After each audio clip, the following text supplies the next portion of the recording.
جی السلام علیکم، آپ کا میزبان عدنان حیدر، پروگرام خبر نشر نصرت جاوید ہمارے ساتھ ہے۔ نصرت، آسٹریلیا میں ہونے والی دہشت گردی میں دو لوگ باپ اور بیٹا ملوث تھے۔ باپ موقع پہ مارا گیا، بیٹا ان کی حراست میں ہے۔ ان تمام کا نام مسلمان ہونے کی وجہ سے پورا سوشل میڈیا، ہندوستان کا تو مین سٹریم میڈیا فوکس کیا ہوا تھا کہ ان دونوں کا تعلق پاکستان سے ہے، پاکستان سے۔ تو آج وہ کلیئر ہو گیا، کیونکہ آسٹریلین اتھارٹیز کی جانب سے بھی، کہ وہ جو دونوں لوگ ہیں، وہ ایک تو بیٹا وہیں پیدا ہوا، جو اس کا باپ تھا وہ ہندوستانی نژاد ہے۔ یار ہم نے کل بھی ذکر کیا تھا، آج پھر کیے دے رہے ہیں۔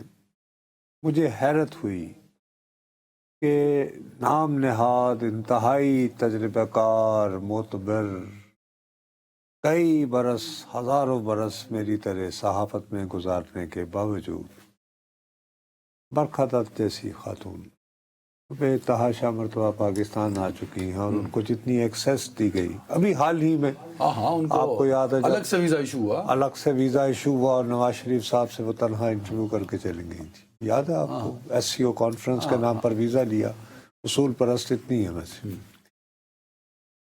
اب وہ دھرندر فلم کا ڈھول 2-3 دنوں سے بجایا جا رہا ہے، جس میں پورے پاکستان کو لیاری کی گینگ وار جو کچھ عرصے کے لیے رہی، 1.5 یا 2 برس، تو لیاری جیسے خوبصورت علاقے کو، لوگوں سے پیار کرنے والوں کو، غریب کو چھت مہیا کرنے والوں کو پاکستان کے بدنام بیسٹ کرنے کے، مارشل آرٹس اور فٹ بال پلیئر پیدا کرنے کا علاقہ شروع ہو گیا۔ میرے بابو اس سے زیادہ، چلو لیاری تک ہی محدود رہتے تو شاید ہم کہتے کہ چلو یار کہ ناواقفیت ہے، پورے پاکستان یعنی ہر پاکستانی ٹیررسٹ ہے unless proven otherwise۔ اب دھرندر سے شروع کر کے کہانی، اور دیکھا صاحب یہ آسٹریلیا میں پکڑے گئے۔ یہ پاکستانی ہے۔ اس وقت جب ہم کل یہ پروگرام کر رہے تھے تو اس سے تھوڑی ہی دیر پہلے CNN 18 جو انڈیا کا چینل ہے، اس نے یہ خبر دی بڑی مکاری سے، ہوشیاری سے، احتیاط سے، ڈرتے ڈرتے، کہ جی آسٹریلیا نے انڈین گورنمنٹ سے رابطہ کیا ہے ٹو فائنڈ آؤٹ ڈیٹیلز، کیونکہ یہ محسوس ہو رہا ہے کہ جو لوگوں نے وہ واردات کی ہے ان کا تعلق ساؤتھ ایشیا سے، ان کا ساؤتھ ایشیا سے تعلق۔ Not India. اچھا، وہ خبر بعد میں اس نے ڈیلیٹ کر دی۔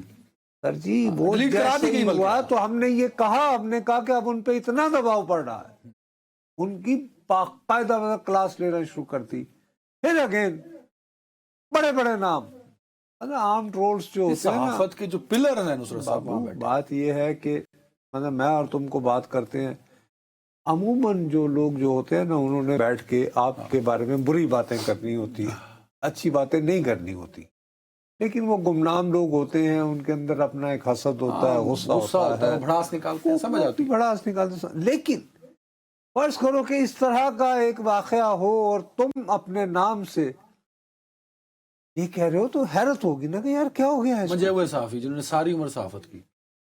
یار تم نے تو ابھی عمر بہت بڑے ہیں، میں انڈیا کی بات کر رہا ہوں۔ انڈیا کی بات کرو، وہاں خود نالی منجا ہے نا، میں نہیں، ادھر بات کر رہا ہوں۔ کہ بغیر تحقیق کے آپ نے جہاں بھی دہشت گردی ہو، آپ مذہب کو سائڈ پہ رکھتے ہوئے تعلق ہی پاکستان سے جوڑ دیں۔ بالآخر یہ ثابت ہو گیا کہ وہ صاحب جو والد تھے، ساجد خان صاحب ان کا نام ہے، ساجد اکرم، وہ حیدرآباد، اب حیدرآباد دکن تو ایک پہلی ریاست ہوتی تھی، اب وہ 2 حصوں میں بٹ گئی ہے، ایک صوبہ ہے تلنگانہ اور ایک جو ہے وہ اس کو کہتے ہیں آندھرا پردیش، کہ پہلے اس کو آندھرا پردیش ہی کہا جاتا تھا، اور آندھرا پردیش سے پہلے یہ حیدرآباد دکن تھا، نظام جو ہوتے تھے اور مسلمان حکمران تھے۔ اب یہ صاحب جو ہیں یہ تلنگانہ انڈیا سے گئے تھے، اور ان کا جو ہے وہ پیدا بھی وہیں ہوا، وہاں انہوں نے کسی یورپین خاتون سے شادی کی، اس میں سے یہ بیٹا پیدا ہوا نوید، اور وہ جو ہے ظاہر ہے کہ چونکہ he was born in Australia تو یہ آسٹریلین نیشنل ہے۔ ہیونگ سیڈ دیٹ، وہ بات آ گئی، جیسے میں کل کہہ رہا تھا، میں آج بھی بطور پاکستانی کہہ رہا ہوں کہ اے بھائی صاحب، اگر آپ کا وہ آدمی بالآخر نکلا ہے تو تھوڑا سا شرمندگی کا اظہار کر لیں، لیکن بخدا اگر ساجد کا اور اس کے بیٹے کا تعلق تلنگانہ سے نکلا ہے تو اس کا مطلب یہ نہیں ہے کہ ہر انڈین دہشت گرد ہے. دہشت We are گرد. responsible for it. اسی طرح خدا نخواستہ اگر ان دونوں کا بالآخر تعلق پاکستان سے نکل آتا تو یہ بھی آپ کو یہ جواز فراہم نہیں کرتا کہ ہر پاکستانی کو آپ جو ہے وہ ایک یعنی کہ مشتبہ اور ممکنہ میرے خیال میں نصرت صاحب یہ اپنی کریڈیبلٹی تمام صحافی اور نیوز چینل جو ہیں، نیوز ایجنسیز، وہ ہندوستان میں بھی خراب کرتی جا رہی ہیں. وہ یار پتہ نہیں ہو رہی ہے یا نہیں ہو رہی، لیکن میں تو جو دیکھ رہا ہوں، جو دھرندرا کے بارے میں جس قسم کے میں تبصرے اور یہ وہ پڑھ رہا ہوں، بخدا مجھے یہ لگ رہا ہے کہ ایک جنون سوار ہے. دیکھو مجھے اپنے جرنلزم سے ہزارہا شکایتیں ہیں. کیمرے کے سامنے بیٹھ کے میں نے کتنی مرتبہ اپنی محدودات کو تسلیم کیا یا نہیں کیا؟ میں کرتا ہوں نا، کم از کم اتنی ضرورت دکھاتے ہیں، آپ مانتے ہیں. بہرحال کل آپ ذکر بھی کر رہے تھے کہ کہیں کوئی واقعہ وہ کہہ رہے ہیں پاکستانیوں کو نکالو یہاں سے، کچھ ایسا. آپ نے کل بھی ایک پروگرام ہمارے کسی پروگرام میں کہا تھا نا. اس کے علاوہ اب ایک اور ڈٹائی کا مظاہرہ ہو رہا ہے جو بہت خوفناک بات ہے. اچھا وہ کیا؟ وہ کہہ رہے ہیں اچھا صاحب ہاں انڈیا کے نکل تو آئے ہیں لیکن ہیں تو مسلمان نا. آپ دوسرا کارڈ شروع کر دیا. دس از فار مور ڈینجرس دین دا پہلے والا تھا. چلو یار مجھے تو تم بدنام کر رہے ہو، مجھے تم یعنی کہ وڈ بی ٹیررسٹ بنا کے تو پریزنٹ کر رہے تھے، تو میں جانوں اور دنیا جانے. ہاں لیکن میں فکر مند اس وجہ سے، اور اس کے پیچھے ایک بیک گراؤنڈ ہے. آپ کو یاد ہے کتنا عرصہ پہلے وہ کیرالا فائل ایک نام سے وہ بنی، جس میں یہ کہ بھئی داعش کی خواتین اور یہ وہ کس طرح ریکروٹ ہوتی تھی، وہ کیا ٹریول ہوتا کرتی تھا تھی، اور وہاں جا کیسے کے کیمپس میں ٹریول رہتی کرتی تھی. تھی، پورا ایک اب کل ہی ہم نے اپنے ریگولر پروگرام سے ہٹ کے ہمیں جیسے ہی اطلاع ملی تو ہم نے بتایا کہ نتیش کمار کس طرح ایک بچی کو ڈگری دیتے ہوئے نقاب نوچ رہا ہے، وہ اپائنٹمنٹ لیٹر دیتے ہوئے نوکری کا. یہ کیا لگا رکھا ہے اور کافی رونت سے وہ کر رہا. ٹھیک، وہ ہم نے اپنا ریگولر پورا سیگمنٹ ہم نے اس پہ کیا. اسی وقت کیا، شاید ایک گھنٹہ پہلے کا واقعہ تھا وہ. اب مجھے خدشہ یہ شروع ہو رہا ہے کہ اب یہ نئی سٹوری گیئر لگا رہے ہیں کہ انڈیا کا ہر مسلمان جو ہے اس کو بھی اس وقت تک مشتبہ دہشت گرد تصور کرو جب تک ثابت ہو کہ وہ نہیں ہے. یہ بھیا ایک نیا کٹا کھل رہا ہے. میں اس سے تو بلکہ بعض اوقات سوچ کے اتنا پریشان ہو رہا ہوں. میں کہتا ہوں کہ یار ٹھیک ہے، ہم پہ بدنام، ہم وہ الزام تو ایسے بھی ہے ویسے بھی صحیح. میں کہتا یار اس سے ہی اچھا تھا کہ چلو ہمارے یہاں کا نکل آتے تو کہتے آج. اور اس سے خدا دہشت گردی جو ہے وہ سب کا مسئلہ ہے. کہیں بھی گروپ ہو سکتے ہیں، کہیں بھی لوگ ہو سکتے ہیں. آپ دہشت گردی کو کسی ایک خاص ملک، کسی خاص مذہب کے ساتھ مختص نہیں کر سکتے. اس سے آپ کا اپنا نقصان ہوگا. ہم سارے بچپن میں یہ پڑھتے رہے ہیں نا کہ بھئی سب سے زیادہ شاید وہ پورا مذہب جو ہے دنیا میں ایسے بتایا جاتا ہے جی وہ بدھسٹ. لیکن سری لنکا میں جو کاروائیاں ہوئی، میانمار میں جو ہو رہی، تامل ٹائگرز، تاملز تو ہندو تھے نا، وہ تو بدھسٹ. تامل ٹائگرز وہ سری لنکا والے تھے. ارے بابا وہ تو ہندو تھے بابو. تو تامل کا مطلب ہی وہ وہاں سے گئے ہوئے تھے نا. خیر اینیوے میں عرض یہ کر رہا ہوں کہ اب اس کا مطلب یہ کہ ہم آل بدھسٹ آر وہ اس طرح کے ہیں، یعنی میانمار جیسے ہیں. نہیں ہے ایسے، برمیز نہیں ہے کہ پورا ہر طرح کا دہشت والے، دہشت گردی پھیلانے والے ٹھیک ہے کسی بھی مذہب سے ہو سکتے ہیں، کسی بھی نسل سے ہو سکتے ہیں، کسی بھی علاقے سے ہو سکتے ہیں. لیکن بھارت والوں بس یہ دھرندرا فلمیں بنا کے خوش رہو، بڑا اچھا. اس کو پالیسی کا حصہ، ٹھیک ہے، اپنی پالیسی بنا کے پالیسی پلیز. اب ایک جو امپورٹنٹ سوال میں آپ سے پوچھنا چاہتا ہوں، یہ خبریں یہ آ رہی کہ یہ دونوں باپ بیٹا نے فلپائن ٹریول کیا تھا. اب وہ لنک نہیں کر پا رہا میں کہ مطلب اس کا اس کو جوڑ اس سے رہے ہیں. نہیں اس میں آپ کی غلطی نہیں ہے. میرا خیال ہے کہ ہمارے دیکھنے والوں کی اکثریت، بے بنا اکثریت کو یہ سمجھ نہیں آ پائے گی کہ یہ کیوں یہ فلپین گئے تھے. میں جب آپ کی طرح کا جوان تھوڑا سا تھا اور متحرک تھا اور بس دل کرتا تھا کہ کچھ نہ کچھ پتہ چلا جائے. دیکھو فلپین میں دوسرا بڑا جزیرہ ہے, اس کو کہتے ہیں میانڈاؤ. ٹھیک, اس کا شہر ہے دیواؤ, DAVAO. ٹھیک, یہ جو آئی لینڈ ہے, یہ جو جزیرہ ہے, یہ 97,530 اسکوائر کلومیٹر تک پھیلا ہوا ہے. بہت وسیع و عریض ہے. یہاں کی زمین بہت زرخیز ہے, اور یہ بہت سارے یہاں پہ علاقے. جب ملیشیا میں اسلام آیا, عرب آیا نا, جب عرب نے تجارت شروع کی, تو اس وقت ان علاقوں میں اتنی آبادی نہیں تھی. اس وقت تو آبادی اس آئی لینڈ کی, اس جزیرے کی تقریباً 3 کروڑ کے قریب پہنچنے والی ہے. ہاں, اس وقت یہاں پر جو ہے چھوٹی چھوٹے جو ہے نا وہ سلطنتیں قائم ہو گئیں, کیونکہ وسیع و عریض تھا نا. اس دیواؤ میں نہیں, میناؤ تو ان کا مین شہر ہے. میانڈو یہ جزیرہ ہے, دوسرا بڑا جزیرہ ہے فلپین کا, فلپین کے ساؤتھ میں ہے. تو اسلام تو آیا وہاں پہ 14ویں صدی میں, 13ویں 14ویں صدی میں, یعنی آج سے 1300-1400 سال پہلے. لیکن ہوا یہ کہ اس کے بعد کوئی یعنی 1560 میں یا 1550 میں اسپین نے قبضہ کیا فلپین میں. اور اسپین نے جب قبضہ کیا نا, تو انہوں نے بھیا تھرو آؤٹ اپنے پورے دور اقتدار میں انہوں نے کیا کیا کہ ایک پالیسی کے تحت وہ, جیسے ہمارے ہاں نہیں, وہ نہریں بنا کر تو خاص خاندان بنائے گئے تھے جاگیردار, وہ بندوبست دوامی کے تحت کہ جتانو ایڈے مربع وا فلاں.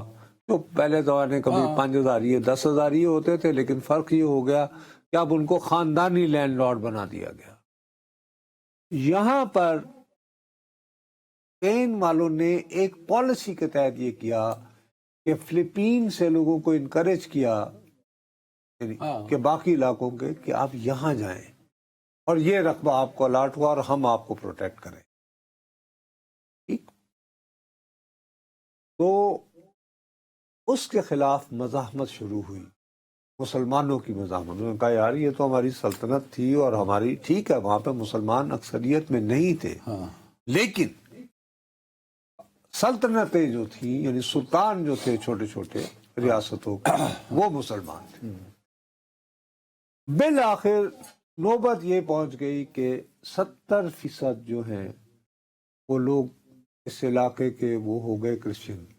اور یہ 70% اس لیے ہو گئے کہ جب فلپین 1946 میں آزاد ہوا ہے, تو جو آزادی کے بعد جو ملک بنے, جو حکومتیں بنی, انہوں نے اس سامراجی پالیسی کو جو ہے وہ جاری رکھا. اور اس کے خلاف جب بغاوتیں یا احتجاج شروع ہوا مسلمانوں کی طرف سے, تو اس کو جواز بنا کے 1972 میں مارکوس نے مارشل لا لگایا فلپین, جو بہت عرصے تک جاری رہا. اور اس دوران مارشل لا کے سائے تلے اور زمینیں بانٹی گئی. میری بات سمجھ گیا ہو نا. تو اس کی رد عمل کے طور پر اس کی مزاحمت, میں تمہیں ایک چھوٹی سی بات بتاؤں کہ حالیہ تاریخ میں ابھی 2022 تک جو فلپین کا صدر رہا ہے جس کا نام ہے ڈیوٹرے, جس نے بے تحاشا لوگوں کو جیلوں میں ڈال دیا تھا اور جس کے بارے میں یہ تھا جی بہت شدت سے ہیومن رائٹس وائلیشن کرتا ہے, بڑا ظالم ہے, یہ 20 سال تک اس شہر کا جو ہے میئر رہا ہے جہاں پر یہ کہ یہ دیواؤ گئے تھے یہ لوگ باپ بیٹا. وہاں پر اب جو ہے وہ پہلے تحریک شروع ہوئی تھی 1970 میں, اور وہ تحریک بھی شروع کی تھی ایک پڑھے لکھے پروفیسر نے جو سیکولر مزاج کا تھا. وہ بیسیکلی اس نے کہا کہ جی ہمیں حق خود مختاری ملنا چاہیے, جیسے کشمیر کے لوگ مانتے تھے، اس کا مذہب سے سچ کوئی تعلق نہیں تھا، بٹ ہی واز مسلم. ظاہر ہے مسلمان ہی تھا نا، تو کہ بھائی ہماری آئیڈینٹی ہے، ہمارا علاقہ ہے. ابھی 70% آبادی بھی نہیں ہوئی تھی نا، تو اس نے تو بالکل 70 میں شروع کیا. میں بتا رہا ہوں نا، ماشاء اللہ تو 1972 میں لگا. اس وقت غالباً یہ ہوگا کہ شاید مسلمانوں کی آبادی کو تھوڑی سی زیادہ ہوگی، تو انہوں نے کہا کہ جی یہاں پہ ہمیں حق خود مختاری ملنا چاہیے. تو اس کو سختی سے کچلا گیا، خاص طور پر مارکوس کے زمانے. جب وہ کچل دیا گیا اور زمینیں بانٹ دی گئیں، تو اس دوران افغان جہاد شروع ہو گیا. تو میں جو 1996 میں گیا تھا وہ ابو سیاف گروپ کے نام سے ایک ایکٹیو ہو گیا. اور فلپین میں دہشت کا یہ عالم تھا کہ منیلا میں جب ہمارا جہاز اترا، میں تھائی لینڈ سے پریس کانفرنس، یہ جی بھائی صاحب 102 بخار میں بیٹھے ہوئے ہیں، شکریہ ان کا. اور ان کو میرا خیال ہے وہ فلو ہو رہا ہے جس سے آج کل اخبار ہمیں ٹی وی پہ بار بار ڈرایا جا رہا ہے. اللہ میرے پہ رحم کرے، کیونکہ یہ تو بچ جائے گا، جوان آدمی ہے. اللہ میرے پہ رحم کرے. ہر وائرل میں میں ضرور حاضر ہو جاتا ہوں، جتنے وائرل آتے ہیں. خیر تم ویسے وہی وائرل قسم کی چیز. میں آج یار ہم یعنی کہ ایک سنجیدہ موضوع کی طرف آ رہے ہیں.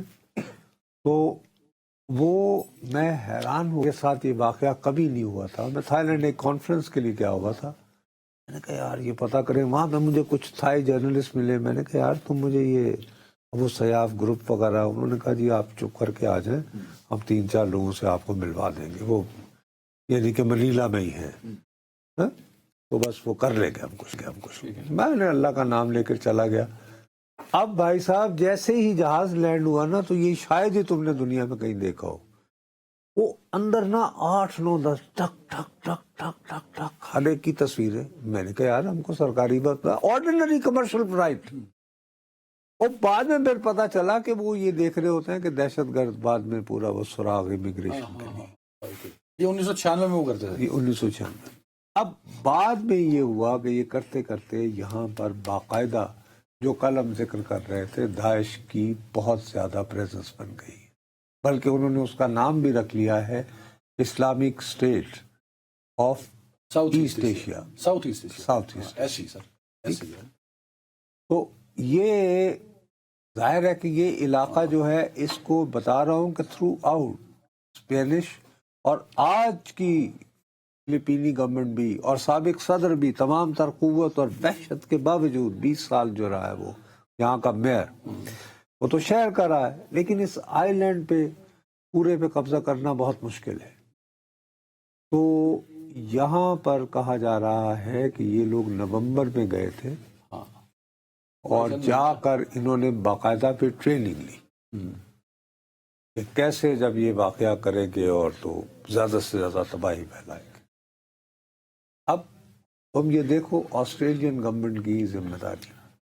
آسٹریلیا کے وزیر اعظم سے آج بھی کیٹیگوریکلی پوچھا جا رہا ہے کہ صاحب یہ جو حملہ آور ہیں ان کا تعلق پاکستان سے ہے یا بھارت سے. انہوں نے کہا کہ صاحب یہ سوال میرے لیے غیر اہم ہے، مجھے تفتیش کر،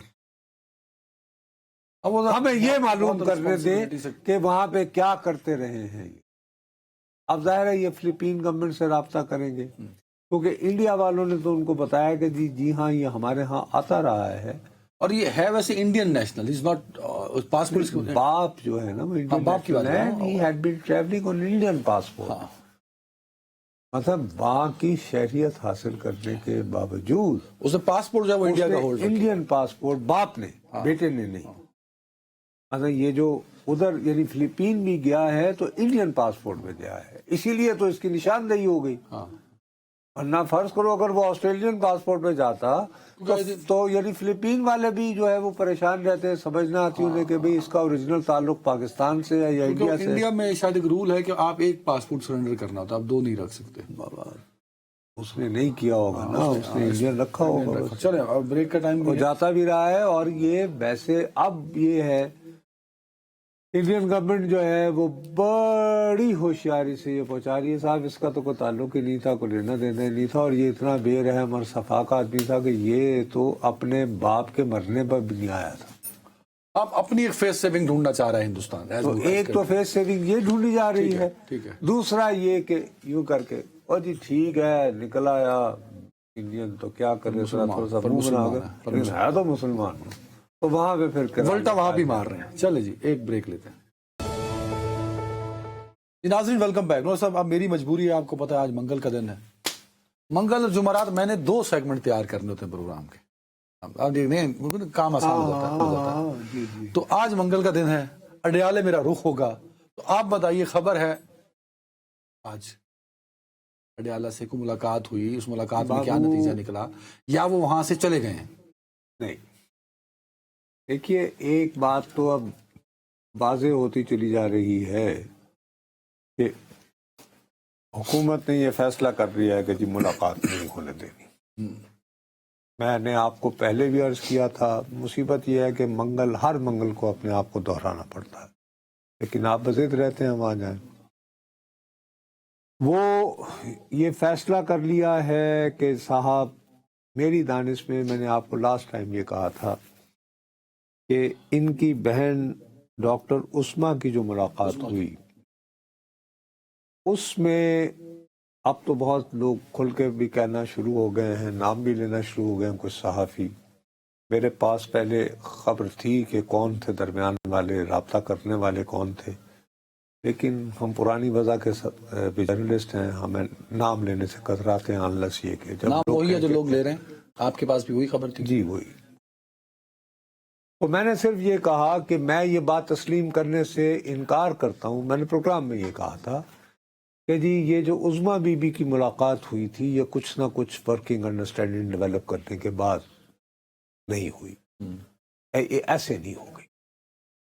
اب ہوا یہ کہ جیسی وہ ملاقات ختم ہوئی ہے تو اس کے بعد پھر جیسے اس ملاقات کے حوالے سے پلے کیا, ایک مشہور اینٹی پاکستان اس کا کافی اس کا بغض ہے, نون ہے, یلدا حکیم, حالانکہ اس بیچاری کے ساتھ بھی زیادتی ہوئی کہ اس کے ساتھ وہ اے آئی کر کے ایک منسوخ کر دی گئی چیزیں, اس نے سوال کیا ہی نہیں تھا اور نہ ہی اس کو علیمہ بی بی نے کیا تھا, وچ واز انفیئر.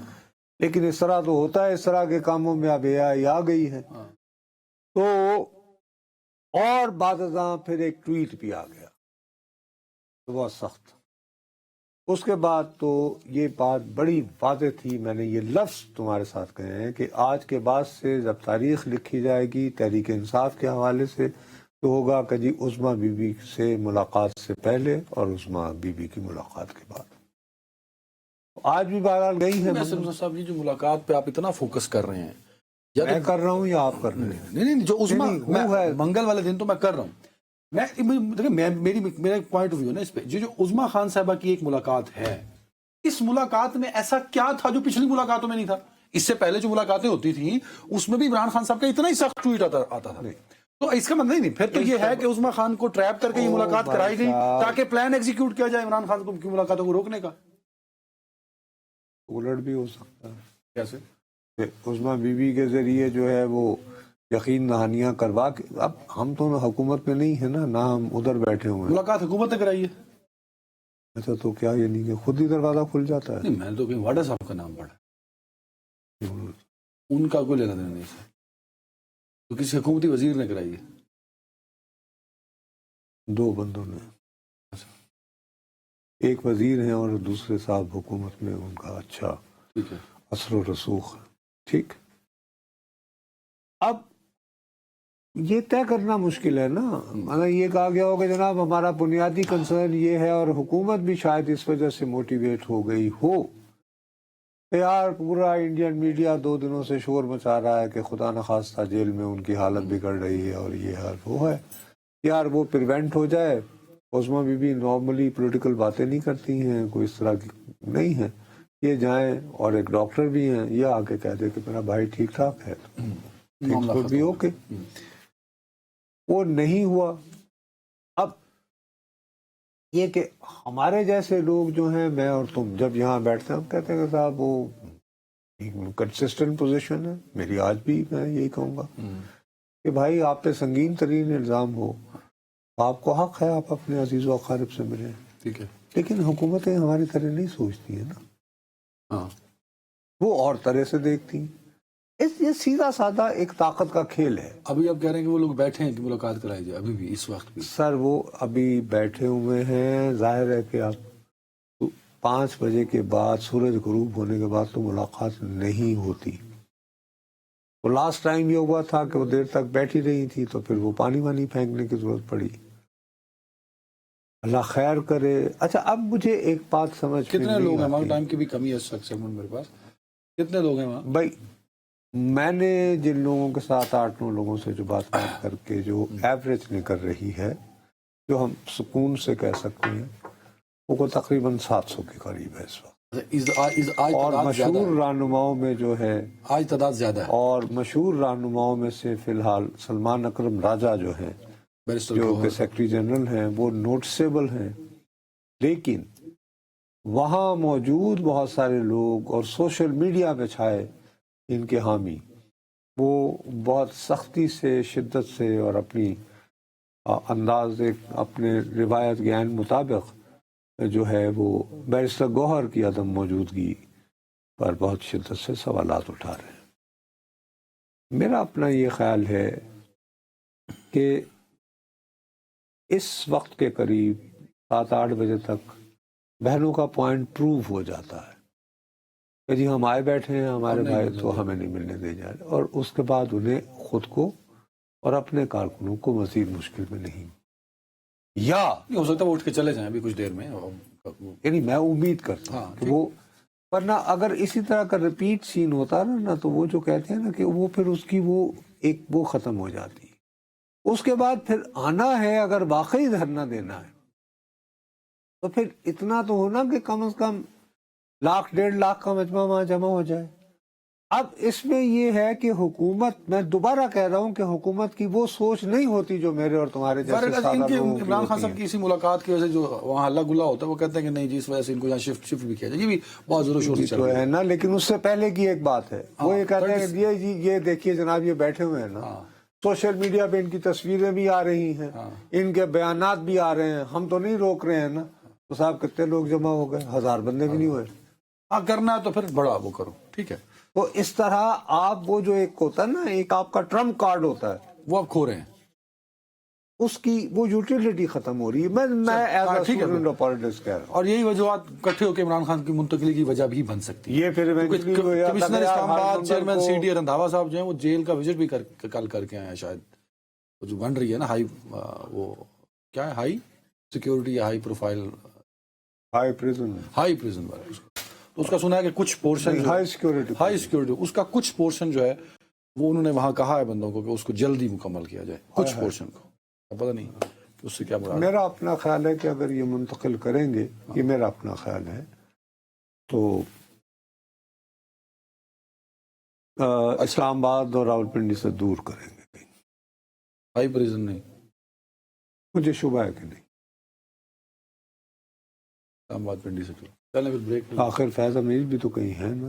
نہیں وہ تو اتنے نیڑے تیڑے ہی ہے. ہاں تو بس ایک بریک جی. I hope.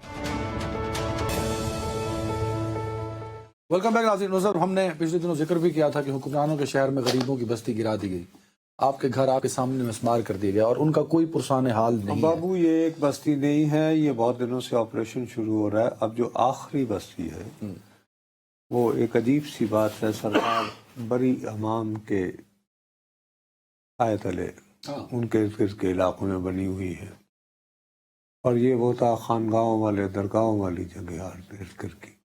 There is a fact, اس بات کو ڈینائی نہیں کیے جا سکتے کہ اب وہ علاقہ ایک حوالے سے بہت سینسٹیو ہو چکا ہے کہ وہاں ایوان صدر بھی ہے، ایوان وزیر اعظم بھی ہے، اور پھر اس سے بھی زیادہ خطرناک بات یہ اکراس ڈپلومیٹک انکلیو. سر یہ تو 2005 سے جب سے یہ بنا تب سے تھا نا. ان کو کوئی پالیسی تو دینی چاہیے تھی نا.